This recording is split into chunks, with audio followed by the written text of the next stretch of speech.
मालिकेच्या आजच्या भागामध्ये आपण पाहत आहोत. आता साहेबाने जी काही खेळी ते खेळलेली असते, कमळी आणि ऋषीला एकत्र आणण्यासाठी किंवा दोघे एकमेकांशी बोलण्यासाठी. इकडे कमळी ऋषी सर म्हणत धावत येते आणि म्हणत असते, तुम्ही असं का करताय? त्यावर तो म्हणतो, असं म्हणजे मग काय करू? तू तर माझ्याशी काही बोलत नाहीयेस. पण मी जर तुमच्याशी बोलत नव्हते तर तुम्ही इथे येऊन का बसलात? आणि हे सगळं करण्याची तुमची हिंमत कशी झाली? त्यावर इकडे तो म्हणत असतो, मग आता काय करणार आहे? माझं आयुष्य आहे, ते कसं जगायचं, काय खायचं, काय प्यायचं, हे सगळ्या गोष्टी मीच बघणार आहे का? त्यावर कमळी म्हणत असते, ते सगळं काही ठीक आहे ऋषी सर, पण तुम्ही आत्ता खूप चुकीचे वागलात. त्यावर तुम्ही असं काय पिताय? अगं, काय पिताय म्हणजे काय पिताय? अगं, मी हे सगळं पिऊ नको का? त्यावर ती म्हणत असते, तुम्ही हे उंदीर मारण्याचं औषध पिताय? त्यावर तो म्हणतो, काय उंदीर मारण्याचं तुला कोणी सांगितलं? साहेबा सरांनी सांगितलं. अगं बघ हे नीट, रोज सिरप आहे. त्यावर लगेच आता आपण पाहतो की इकडे साहेबाला तो विचारत असतो. तेवढ्यातच आता तारिणीचा फोन ऋषीला आलेला असतो आणि तारिणी म्हणत असते, मला कमळीशी बोलायचं आहे. कमळी तिथे आहे का? तेव्हा आता लगेच ऋषी कमळीला फोन देतो आणि ती म्हणत असते, कमळी मला तुझी खूप जास्त मदत पाहिजे. तू आत्ताच्या आत्ता इथे माझ्या घरी येशील का? मला तुझी मदत हवी आहे. असं म्हटल्यानंतर आता आपण पाहतो की इकडे लगेचच कमळी म्हणत असते, हो, पण काय मदत हवी ते तरी सांग. ते प्लीज तू आत्ताच्या आत्ता इकडे निघून ये ना, मग मी तुला सांगेल. असं म्हणून लगेचच आता कमळी म्हणत असते, बरं ठीक आहे, तू नको काळजी करूस, येते मी तिकडे. असं म्हणून आता कमळी तारिणीकडे निघालेली असते. आता एकटी काही कमळी जाणार नसते. तिच्या सोबतीला इकडे आता ऋषीसुद्धा असतो आणि ते दोघेजणंसुद्धा तिकडे जाण्यासाठी निघालेले असतात. आता आपण पाहतो की इकडे कमळी आणि त्याचबरोबर ऋषी निघालेले असतात. दोघेजणंसुद्धा तिथे जाऊन पोहोचतात. तिथे जाऊन पोहोचल्यानंतर आपण पाहतो की इकडे आता खरं तर तारिणीने खोटी थाप मांडलेली असते आणि खोटी थाप मांडल्यानंतर आपण पाहतो की लगेचच आता इकडे तारिणी सांगत असते की हे जे दोघेजण आहेत ना, हे दोघेजण इथे आता कशासाठी आलेल्या आहेत, तर ह्या दोघांचा साखरपुडा आहे. तेव्हा ह्या दोघांचा साखरपुडा आहे असं म्हटल्यानंतर त्यांना मात्र खूपच जास्त मोठा धक्का बसतो. त्याचबरोबर आपण पाहतो एवढा मोठा धक्का बसल्यानंतर आता ह्यांना काय बोलावं, काय नाही हे मात्र अजिबात कळत नसतं.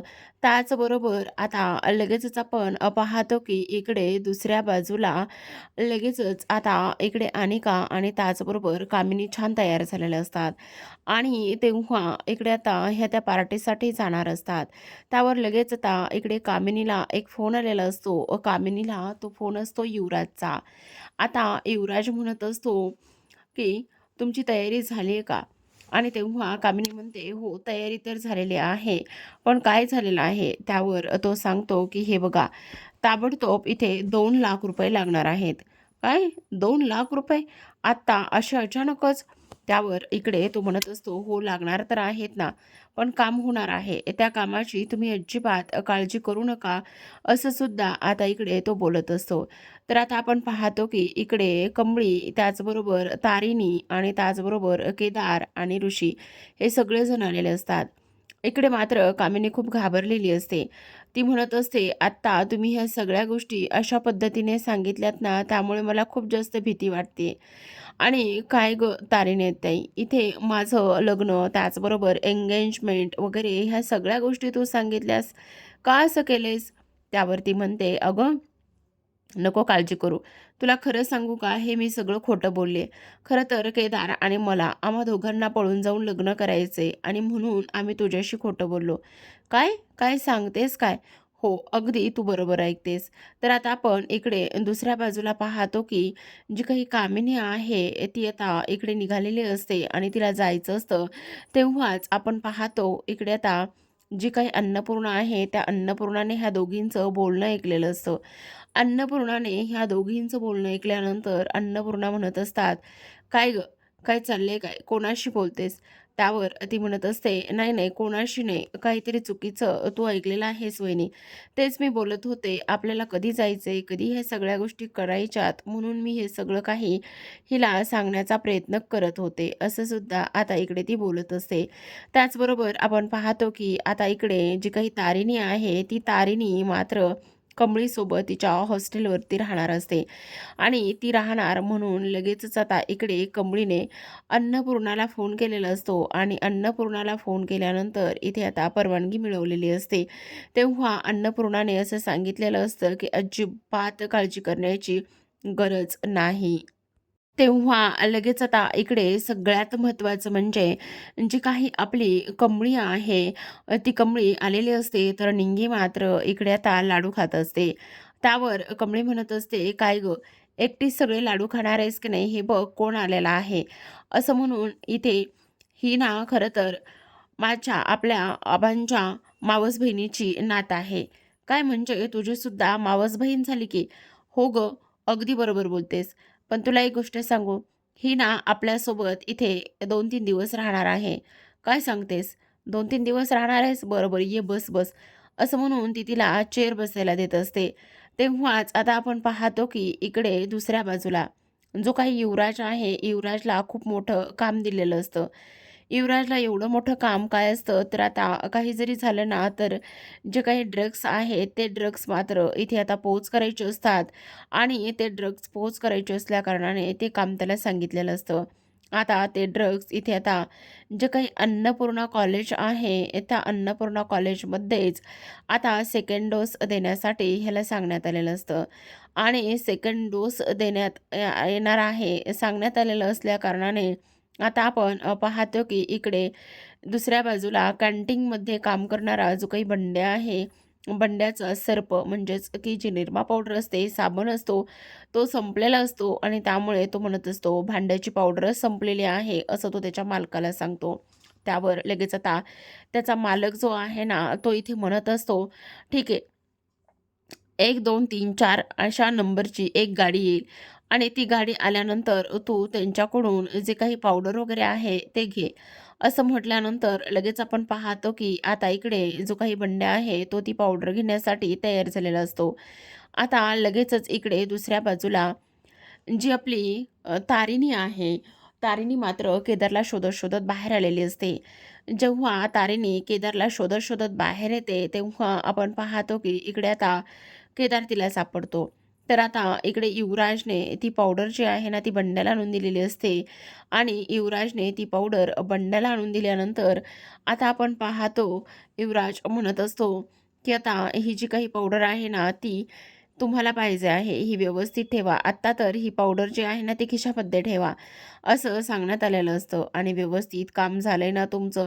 त्यावर बंड्या म्हणत असतो, "हो तर, काम तर झालेलं आहे.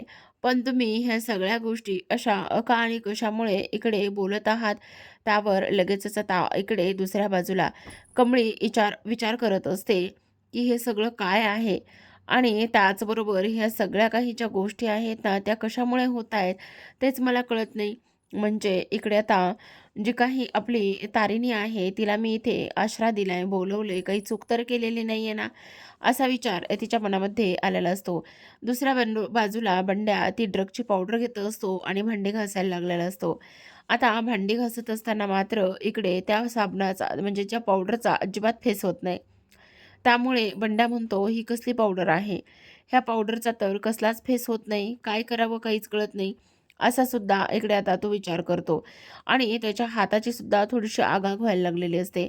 बहुतेक ही पावडर जी आहे ना, ती फसवी आहे आणि फसवले आपल्याला कोणीतरी, ही गोष्ट त्याच्या लक्षात येते. कमळी आता शोधत-शोधत बाहेर आलेली असते आणि बाहेर आल्यानंतर इकडे तिला एक व्यक्ती टक्कर देऊन निघून जाते. तेवढ्यातच आता इकडे तारिणी आणि त्याचबरोबर केदार येतात. केदार अगदी पोलिसाप्रमाणे प्रश्न विचारतात, त्यामुळे इथे कमळीला संशय येतो.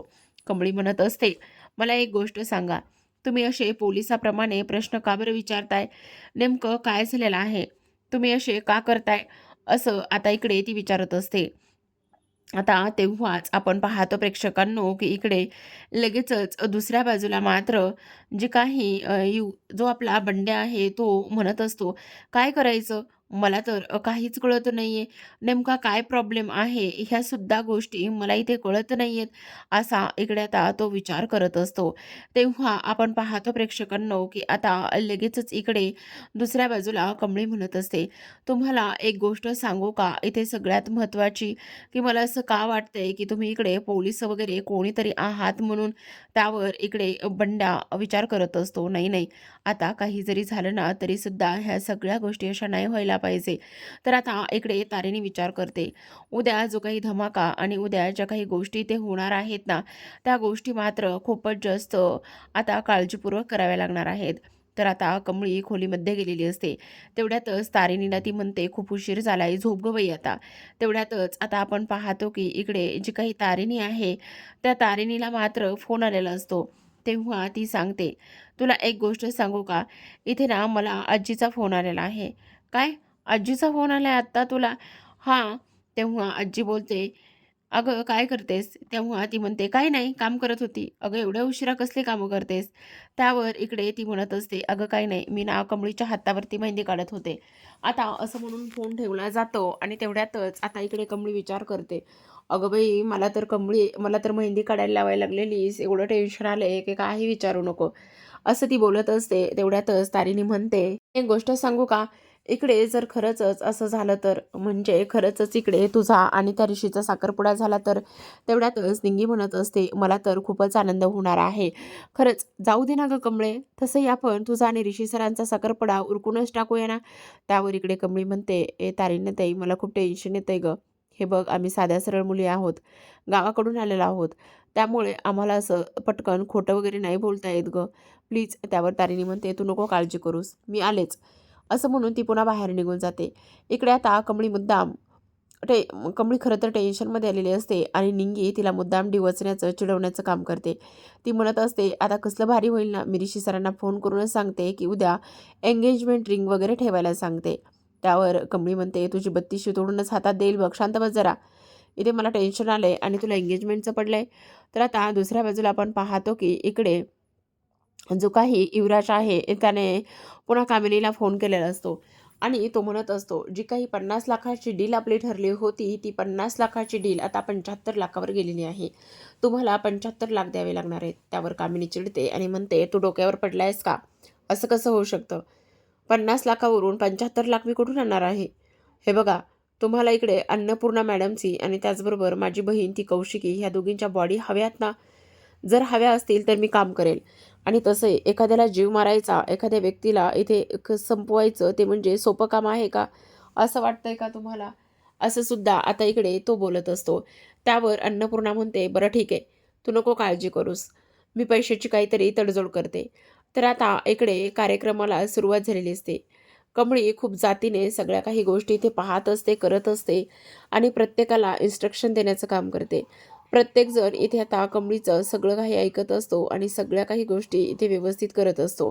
तेव्हा आपण पाहतो की इकडे आता ऋषी आलेला असतो आणि तेव्हा लगेच ती म्हणत असते, "शुभम, जे काही सत्काराचे हार आहेत ते कुठे आहेत?"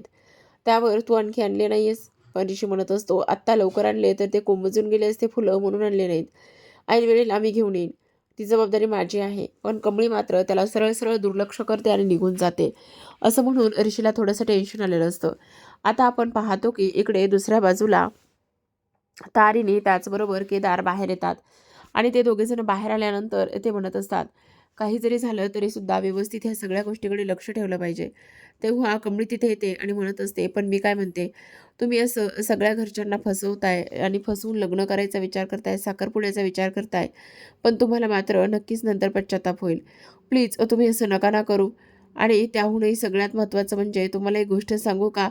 तुम्ही एकदा ह्या सगळ्या गोष्टी घरच्यांना सांगा, त्यांना विश्वासात घ्या. एकदा का ह्या सगळ्या गोष्टी तुम्ही घरच्यांना सांगितल्या, विश्वासात घेतल्या ना, तर नक्कीच तुमच्या घरचे तुम्हाला सहकार्य करतील. आता लगेचच इकडे ती म्हणत असते, "चला मी ठीक आहे, येते. कारण मला पूर्ण कार्यक्रमाची तयारी करायची आहे." असं म्हणून कमळी आता तिथून निघून जात असते.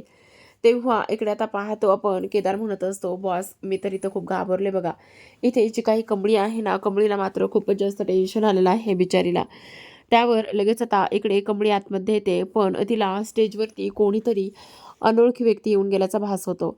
तेव्हा केदार तिला शोधत शोधत येतो आणि म्हणतो, "कमळी मला खरं खरं सांग, इथे तुला अशी अज्ञात व्यक्ती किंवा अनोळखी व्यक्ती संशयास्पद काही दिसलंय का?" त्यावर कमळी इशारा करते आणि म्हणत असते, "हो, मला तिकडे काहीतरी दिसलं होतं, पण आता काही दिसत नाही." इकडे आता रागिनी त्याबरोबर कामिनी तयार झालेल्या असतात, कारण त्यांना इकडे ह्या इव्हेंटसाठी, ह्या कार्यक्रमासाठी जायचं असतं. आणि तेव्हा इकडे ते अनिकाला म्हणत असतात, "अनिका बेबी, तू आवरलं नाही आहेस आणखी?" तेव्हा ती म्हणते, "मला यायचं नाही आहे, तर मी आवरू कशाला? तुम्हाला जिकडे जायचं आहे तिकडे जा." त्यावर रागिनी म्हणते, "वेडी आहेस का तू? अगं, ह्या सगळ्या गोष्टीची, ह्या सगळ्या प्रॉपर्टीची मालकीण तू आहेस ना? मग आता तुला इथे सगळं काही व्यवस्थित वागायचं नाही आहे का? तू अशी कशी वागू शकतेस गं? अशा गोष्टी कशा करू शकतेस गं तू? बोल ना." त्यावर अनिका म्हणत असते, "मी तुला सांगितलंय ना नाही यायचं मला म्हणून." तेव्हा कामिनी तिला म्हणते, "असू देत गं. तिला जर यायचं नाही तर मग तू उगाचच का तिला सगळ्या गोष्टी इथे डिस्टर्ब करत आहेस? जाऊ दे ना बिचारीला." तेव्हा आपण पाहतो इकडे आता लगेचच फोन आलेला असतो. तो म्हणजेच की इकडे जी काही कामिनी आहे तिला आणि कामिनीला फोन आल्यानंतर आपण पाहतो की आता कामिनीला युवराजचा फोन आलेला असतो. तो म्हणत असतो, "काय मग? कुठे आहात तुम्ही? आणि आत्तापर्यंत कसं काय पोहोचला नाही आहेत तुम्ही? पोहोचायला हवं होतं ना. आणि तुम्हाला इकडे अन्नपूर्णाचं हे सगळं काही पाहायचं नाही आहे का? लाश वगैरे तुम्हाला नको आहे का अन्नपूर्णाची?" असं आता इकडे ती बोलत असते.